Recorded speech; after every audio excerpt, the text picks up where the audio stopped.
Assalamualaikum warahmatullahi wabarakatuh. Selamat pagi Ananda semua. Semoga selalu dilindungi Allah Subhanahu wa Ta'ala. Baik dimanapun Anda berada pada saat ini, di rumah maupun di luar rumah, selalu patuhi protokol kesehatan. Mari belajar bahasa Indonesia. Materi kita kali ini adalah teks pidato persuasif. Sebelum kita memulai pembelajaran, Bapak memperkenalkan dulu 3 komponen dalam pembelajaran Bapak. Yang pertama, kompetensi dasar. Dalam pembelajaran terdapat kompetensi dasar, yaitu mengidentifikasi gagasan, pikiran, pandangan, arahan, atau pesan dalam pidato persuasif tentang permasalahan aktual yang didengar dan dibaca. Yang berikutnya adalah adanya indikator pembelajaran yang perlu kita ketahui. Yang pertama, mengidentifikasi informasi dalam teks pidato persuasif yang didengar dan dibaca. Yang kedua, menentukan informasi dalam teks pidato persuasif yang didengar atau dibaca. Yang ketiga, mengidentifikasi ungkapan yang meyakinkan berdasarkan etika, emosi, dan logika dalam teks pidato persuasif yang didengar atau dibaca. Yang berikutnya ada juga tujuan pembelajaran kita pada kali ini. Setelah mengikuti pembelajaran teks pidato persuasif, Ananda diharapkan mampu A. Mengidentifikasi ungkapan yang meyakinkan berdasarkan etika dalam pidato persuasif. Yang kedua, atau B. Mengidentifikasi ungkapan yang meyakinkan berdasarkan emosi dalam pidato persuasif. Yang ketiga, Ananda mampu mengidentifikasi ungkapan yang meyakinkan berdasarkan logika dalam pidato persuasif. Sebelum kita memulai pembelajaran dengan penjelasan materi, sebaiknya Ananda melihat tontonan video yang Bapak tayangkan sebagai berikut. Assalamualaikum warahmatullahi wabarakatuh. Shalom, Om Swastiastu, Namo Buddhaya, salam kebajikan. Saudara-saudara sebangsa dan setanah air, marilah kita panjatkan puji syukur kehadirat Allah Subhanahu wa Ta'ala, Tuhan yang Maha Kuasa, karena atas limpahan rahmat dan karunia-Nya, esok hari tanggal 10 November 2020 kita akan memperingati Hari Pahlawan. Hari Pahlawan kiranya tidak hanya sekedar diingat pada setiap tanggal 10 November saja, namun lebih dari itu, perjuangan dan pengorbanan para pahlawan yang telah mempertaruhkan nyawanya untuk mempertahankan kedaulatan negara kesatuan Republik Indonesia perlu terus dikenang sepanjang masa oleh kita semua. Sebagaimana tema Hari Pahlawan tahun 2020, yaitu Pahlawanku Sepanjang Masa. Apa yang telah dilakukan para pahlawan kiranya dapat menginspirasi dan memotivasi kita semua untuk meneruskan perjuangan mereka.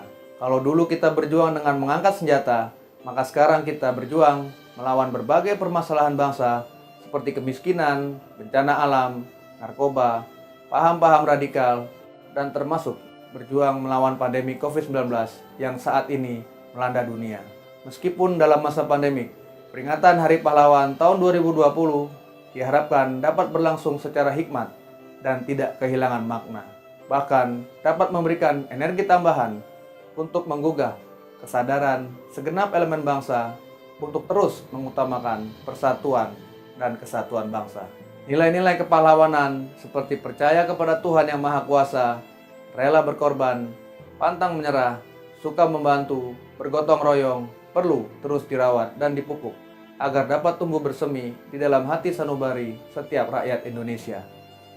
Mari tunjukkan kontribusi kita kepada bangsa dan negara dengan menjadi pahlawan masa kini yang memiliki empati untuk menolong sesama, saling menghargai dan menghormati satu sama lain.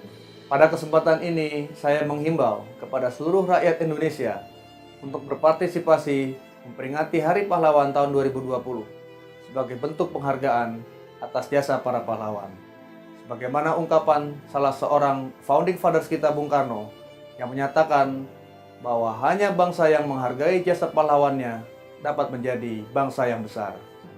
Sebagai penghormatan atas jasa para pahlawan, marilah kita bersama meluangkan waktu untuk melakukan hening cipta secara serentak selama 60 detik pada esok hari tanggal 10 November pukul 8.15 pagi waktu setempat dimanapun kita berada. Seraya berdoa semoga segala amal ibadah para pahlawan mendapat balasan yang berlipat ganda dari Allah SWT, Tuhan yang Maha Kuasa. Selamat Hari Pahlawan tahun 2020. Semoga Allah SWT, Tuhan yang Maha Kuasa, senantiasa memberikan bimbingan dan kekuatannya kepada bangsa Indonesia. Sekian, terima kasih. Wassalamualaikum warahmatullahi wabarakatuh. Nah, tadi Ananda semua sudah menyaksikan tayangan video yang Bapak sajikan, bahwasan pidato yang disampaikan oleh Bapak Menteri Sosial kita dengan tema memperingati Hari Pahlawan. Dalam isi pidatonya, Bapak Menteri menyampaikan, dulu berjuang mengangkat senjata, tapi sekarang kita berjuang berbagai masalah bangsa. Kemiskinan, bencana alam, paham-paham radikal, dan termasuk berjuang melawan COVID-19. Walaupun masa pandemi, kita tetap dapat memperingati Hari Pahlawan dalam berbagai hal. Bapak Menteri menyampaikan juga bahwasannya kita sebagai rakyat Indonesia harus tetap semangat dan tetap berjuang demi bangsa dan negara. Berdasarkan video yang Bapak sajikan tadi, bahwasannya teks pidato persuasif adalah jenis pidato yang bertujuan untuk menarik perhatian para pendengar, mempengaruhi, serta bersifat mengajak atau membujuk para pendengar agar mereka menjadi yakin dan mau mengambil tindakan, bahkan melakukan sesuatu dengan tujuan pidato tersebut. Isi pidato persuasif harus melandaskan pada argumentasi yang nalar, logis, masuk akal, dan dapat dipertanggungjawabkan. Selanjutnya, tujuan teks pidato persuasif. Tujuan pidato persuasif untuk menggerakkan masyarakat agar melakukan sesuatu hal. Misalnya, ajakan untuk mencintai dan membela tanah air, menghindari persekusi, dan juga himbauan untuk menjalankan program hidup sehat. Selain tujuan, teks pidato persuasif memiliki fungsi teks yang terdiri dari A. Memiliki pokok atau topik masalah yang akan diuraikan serta tema yang akan dikuasai. B. Memiliki kecakapan dalam menyampaikan pidato. C. Memiliki isi yang mengandung pengetahuan. D. Memiliki tujuan yang akan dibicarakan. E. Memiliki topik yang dijalin antara hubungan yang harmonis. Selain tujuan dan fungsi teks pidato persuasif, teks pidato persuasif memiliki struktur teks. Yang pertama, pembukaan.